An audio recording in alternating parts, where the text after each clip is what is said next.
Donald Trump wants you to think that we have already lost, that we have been defeated, that we cannot fight back against his authoritarian project, but that is simply not true. Every day, Donald Trump loses in court. He loses in the court of public opinion with his tanking approval rating, and we can win this fight, and we are going to on the issue of free speech, because after Donald Trump forced the suspension of Jimmy Kimmel last night, he was immediately hit back with a legal bombshell that is blowing up this attack on speech. We're going to get into it all, but before we do, if I could quickly ask you to leave a like on this video, and if you haven't already and you enjoy our channel, to hit that subscribe button, because it goes a long way in supporting our work. Now, before we get into that legal bombshell and how this administration is panicking, I want to start with what I thought was a perfect response to Donald Trump's attack on free speech from J.B. Pritzker right here. Joining me now is Illinois Governor J.B. Pritzker. This is, as I just said, this is much bigger than a media story. It feels to me, first of all, Brendan Carr went out today, the FCC chair, and basically called out Jimmy Kimmel by name. And then a couple of hours later, he was put on indefinite, hiatus, suspension, whatever you want to call it. Does this feel, it feels to me like obedience in advance. Does it feel to you like that? It's intimidation, clearly. And this is what we're seeing across the board from the Trump administration. They're using the power of the government to go after businesses, to get them to do things that they need or want, right? Either to pay them, as we have seen, or to fire people, as we have seen. And here we have a comedian. I mean, this is somebody who's on every night, frankly, probably offending somebody every single night. He has made fun of you before. Indeed, he has. And so I just want to say that, we should not be going after people for this. Look, did he get some things wrong? Yeah. I mean, but he is not a commentator, a news anchor. This is somebody who's a comedian, for goodness sakes. And now we've got the Trump administration literally targeting individuals. You saw it with Stephen Colbert. Now you're seeing it with Kimmel. Anybody that's criticizing this administration, they're using the power of government to intimidate companies to fire people. Being a MAGA Republican is really all about embracing hypocrisy. If you can just embarrass yourself, debase yourself like J.D. Vance does every day, and give up on any values you purport to have, then it's really easy to be MAGA. These people don't care about speech. They've never cared about speech. We have to stop pretending like they are good faith actors. This is what we see with those, even on the left right now, lionizing Charlie Kirk.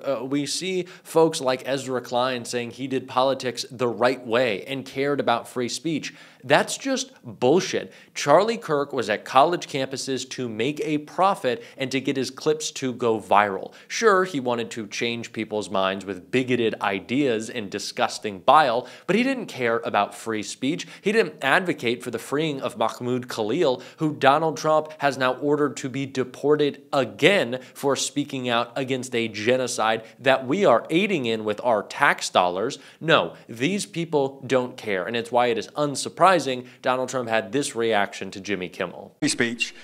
Your Vice President Vance said that free speech is under attack in the UK. Do you agree with him? And Prime Minister, we saw the dismissal of a very well-known chat show host in America last night, Mr. Kimmel.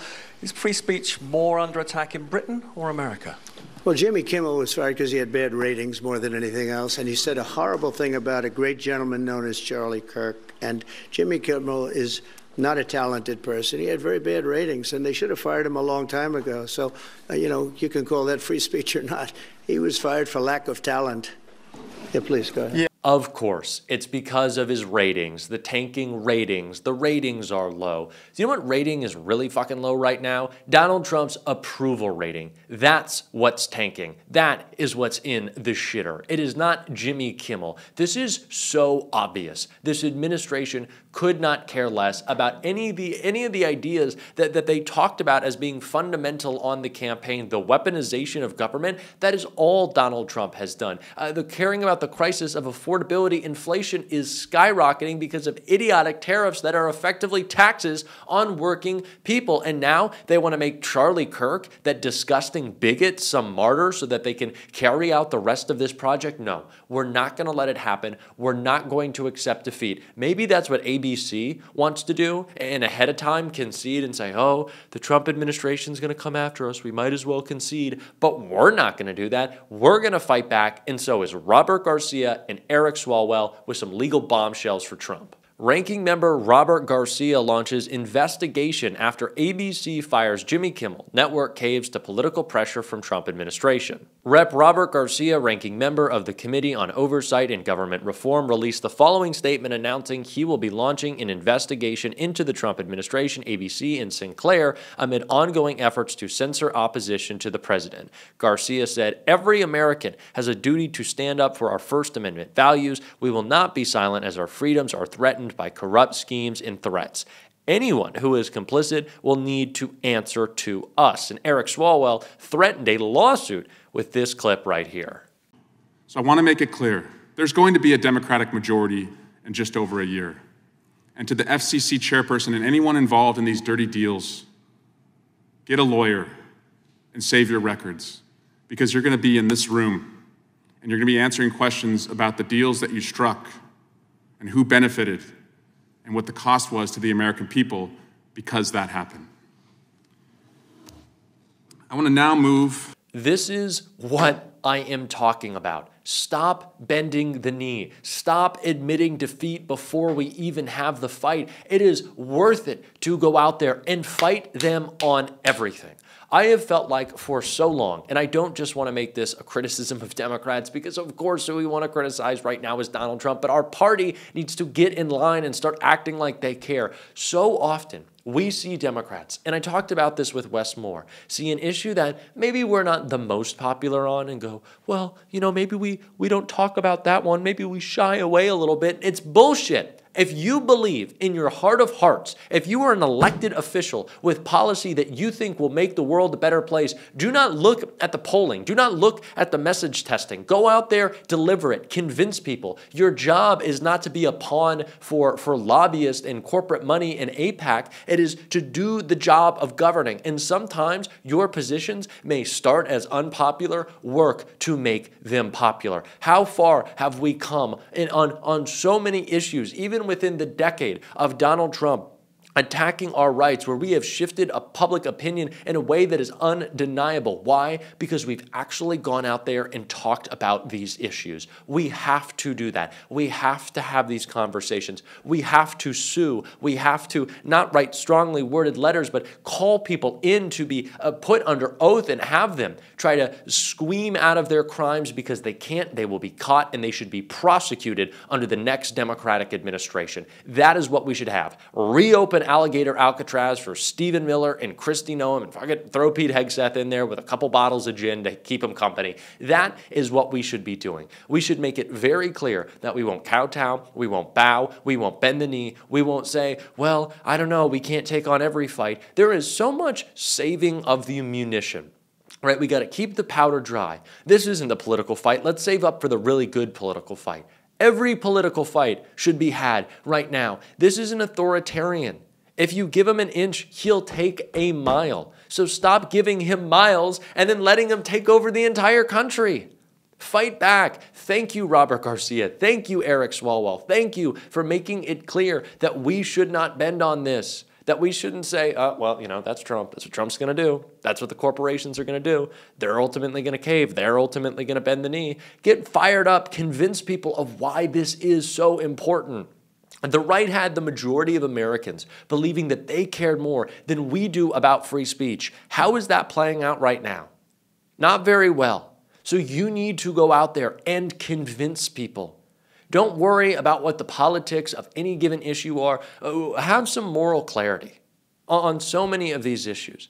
Have we not seen the shift in how Americans view what is a genocide in Gaza? Have we not seen the huge swing in public opinion where now, maybe in the next administration, we can get our government out of this war crime that is sending our tax dollars, sending weapons to be used to kill innocent children in Gaza, yeah, maybe we can move this issue forward. Maybe we can change how things are done. And why? Because public opinion has shifted, because people have talked about this issue. They have had these heartbreaking images of children in Gaza in front of people's faces 24/7. That is how you change people's minds. You have to talk to them, and you cannot be afraid to fight back against this administration. You have to talk about this. J.B. Pritzker certainly did some more right here. Everybody should be saying that ABC should reverse their decision. This is not something they should have been doing. I don't think that ABC, at least historically, has not been an organization that has exhibited this kind of behavior. But, you know, now we're seeing the pressure that can be brought by the federal government. You can imagine the pressure that's on Disney and ABC and on their business based upon, well, what's been said so far today. And so I must say, I do not understand why people are not standing up and pushing back when they ought to. Because what's at stake here is free speech. It's our Constitution and our way of life. Do we really want the President of the United States intimidating people, organizations to get others fired? This is not that moment. People ought to be standing up and speaking out. What can they do? Well, it's what I've been saying for some time now, which is if we want to get action, we now can't rely upon a MAGA-controlled Congress. We can't rely on the President of the United States, seemingly, although we'll see whether we can rely on the Supreme Court of the United States. Increasingly, it doesn't appear that way. And so we only have one other thing to do, which is public action. People actually speaking up, speaking out, boycotting, showing up and protesting, and their representatives who agree with them doing the very same. If you are a Democrat, now is the time to fight. Myself, other creators, other folks on YouTube are under attack just as much as you are. I don't know if Donald Trump can call up the CEO of YouTube or Google who went to his little White House dinner and say, hey, those Midas Touch guys, shut them down. That Brian Tyler Cohen guy, shut him down. Adam Mockler, shut him down. Jack Cocchiarella, shut him down. We don't know. And then we don't know if they can decide, all right, we're silenced. Now how about they go after us? Now how about they prosecute us? We don't have a platform anymore to talk about how Donald Trump is going to try to do whatever he can, send his goons after us. So now, yeah, go after him. Let's quell speech. Let's intimidate people. Let's try to make an example out of people speaking out against this administration.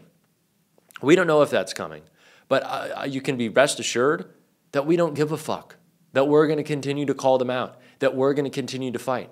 So if we're able to do that, we're our elected representatives.